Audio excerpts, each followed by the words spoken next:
6 consejos sencillos mejorarán tu desempeño y te convertirán en el maestro de los peones. Imagínate que estás jugando aquí con las blancas y que tu oponente juega peón F6 atacando el tuyo en el centro del tablero. ¿Cómo jugarías con las blancas? Muchos jugadores en estas posiciones deciden que lo más fácil para resolver este problema es intercambiar el peón, porque es un intercambio igualado, peón por peón. ¿Cuál es el problema con eso? Pero la verdad es que es un mal intercambio, porque nos lleva a la primera regla: evitar malos intercambios. Los peones no son iguales. Hay dos factores en particular que hacen que un peón sea más fuerte o más valioso que el otro. Entonces, el primer factor es que el peón está en el centro del tablero, y estamos hablando concretamente de estas 4 casillas. Así que aquí tenemos este peón en el centro del tablero y este peón no. Por lo tanto, este intercambio ya favorece a las negras porque, observemos, el peón N5 además es un peón avanzado que está en el medio del tablero avanzado. Por lo tanto, oprime a tu oponente haciéndole difícil que se desarrolle normalmente. Pero cuando intercambias, le facilitas a tu oponente moverse, pues ahora todas sus casillas son fácilmente disponibles para poner sus piezas donde se le antoje. Y lo segundo es que además de estar en el medio del tablero, está más avanzado. Observa, nuestro peón N5 está en la quinta fila, lo estamos intercambiando por un peón que está en la tercera, observando desde la posición de las negras. Por lo tanto, nuestro peón es más avanzado y repito que presiona en la posición de nuestro oponente, y intercambiar este peón avanzado por uno menos avanzado, repito, es bueno para las negras. Por lo tanto, este peón N5 es mejor, más avanzado, más centralizado y no queremos intercambiarlo. Más aún, si intercambias, has gastado un movimiento ayudando a tu oponente, ya sea a desarrollar un caballo o simplemente habilitar la diagonal para su alfil, muy bien para las negras en cualquier caso, y has gastado un movimiento para ayudar a tu oponente. Pasando al siguiente ítem, hay 3 propósitos de los movimientos de peón en la apertura. Entenderlos te hace más fácil entender cómo jugar la apertura apropiadamente. En esta posición las negras mueven su peón a H6 probablemente para evitar que las blancas salten con su caballo a G5 y ataquen la casilla F7. Pero vamos a pensar en este movimiento de peón a H6. ¿Crees que es bueno, malo o aceptable? Es difícil responder a eso si no tienes unas guías en particular, pero afortunadamente las tenemos. Entonces, hablemos de este movimiento. ¿Ayuda a las negras a desarrollar sus piezas? No. ¿Ayuda a las negras a controlar el centro en el medio del tablero? No. ¿Ayuda a las negras a atacar? Tampoco. Por lo tanto, este movimiento que parecía aceptable y sensato resulta ser un error. Y no es una sorpresa que las blancas logren ganar la partida rápidamente con una combinación. Una combinación que inicialmente parece súbita, que parece de la nada, pero en realidad es un castigo lógico por el mal movimiento negro. Incluso podemos entender sistemas de apertura completos con base en el mismo principio. Piensa en esto. Las negras juegan peón F5, conocido como el gambito ruso. Y si has seguido nuestro canal por un tiempo, entonces sabrás que esto es dinamita.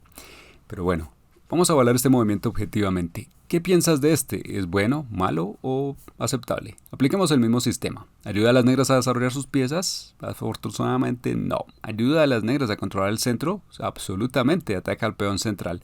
¿Ayuda a las negras a atacar en general? Definitivamente.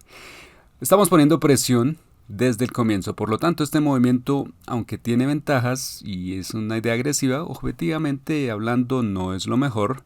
Y es un poco arriesgado, porque estás ignorando el desarrollo, al menos temporalmente. Vamos a hablar de la estructura de peones en el sistema Londres. Y aplicando el mismo criterio, entonces para empezar, si pensamos en los peones, en la estructura de peones, los peones que se han jugado, ¿apoyan el desarrollo de las blancas? Sí. Vemos que las piezas blancas se han desarrollado cómodamente alrededor y se prepara ya para enrocar. Todo muy bien por ahí. ¿Qué hay del control del centro? Bueno, tenemos este peón, pero las blancas podrían hacerlo mejor porque, por ejemplo, comparado con las negras, vemos que las negras tienen 2 peones que ponen presión en el medio del tablero, mientras que las blancas solo tienen 1. Por lo tanto, es aceptable, pero no es lo mejor. ¿Y qué hay del ataque? Bueno, nuestros peones están muy cerca de nuestro propio territorio. Las blancas no intentan avanzarlos ni poner presión al oponente, y la mayoría de nuestros peones y piezas también se encuentran dentro de nuestro propio territorio, ni siquiera tratando de avanzar y crear amenazas. Por lo tanto, es más bien un componente malo. En total, podemos decir que es jugable, sólida esta apertura, pero no es la mejor. Avanzar un peón es como textear muy rápido. Una vez que se ha hecho, ya no hay vuelta atrás. En esta posición, las blancas, molestas por el caballo avanzado, deciden expulsarlo jugando peón F3. Sin embargo, han pasado por alto que este movimiento debilita ciertas casillas alrededor que nadie más controla ni protege. Por lo tanto, las negras pueden jugar con su caballo y ganar la partida. En esta posición las negras decidieron deshacerse de esta clavada e intentaron perseguir al alfil. Para el siguiente jugada esperaban que el alfil retrocediera, sin embargo las blancas, siguiendo nuestra siguiente regla, si el rey de tu oponente está en el medio del tablero hay que abrir la posición, así encuentran este muy contraintuitivo peón F4, con la idea de destrozar el centro y llegar a la posición negra y atacar directamente al rey y todo. Las negras todavía tratan de mantener la posición cerrada, sin embargo las blancas sacrificaron la torre y consiguieron el resultado que esperaban, donde la posición queda completamente abierta, el rey negro está allí, pero el caballo en F6 está clavado por todos lados. Las negras deciden enrocar para mantener su rey al menos un poco a salvo, pero ahora alfil por F6 golpea a la dama y en el siguiente turno las blancas encuentran una forma interesante de fianchitar su dama. Una vez que has enrocado, lo siguiente útil sería crear una casilla de escape para el rey, una casilla por donde tu rey pueda evitar problemas en la primera fila. Y en esta posición las negras no hicieron este movimiento y las blancas decidieron sacarle provecho jugando torre por D2, sacrificando la torre, esperando que las negras aceptaran el sacrificio para dar este jaque mate al rey negro. Sin embargo, en lugar de esto, las negras de repente usaron la táctica del sándwich y jugaron dama de 1, también conocida como rayos X, y después del intercambio es el rey blanco el que tiene jaque mate, pues le faltó la casilla de escape para su rey. Si tu oponente sobrevive a las tácticas previas, puedes noquearlo con un gancho. Mira cómo funciona. Aquí tenemos enroques opuestos y ambos bandos naturalmente tratan de atacarse entre sí. Las negras empiezan a avanzar sus peones esperando atacar al rey blanco y abrir la posición en el flanco de dama. Las blancas tratan de hacer lo mismo. ¿Quién llega primero? Veamos, las negras juegan a 4 y se juega por aquí H5. ¿Y cuál es la idea? Usamos este peón avanzado como un gancho, una debilidad que podemos usar para abrir la posición y llegar hasta el rey. Y ahora, aunque las negras tienen dos peones en el ataque, que al parecer son más efectivos que uno solo comparado al blanco, en realidad las blancas van mejor, pues si las negras avanzan este peón, podemos mantener la posición cerrada de esta manera.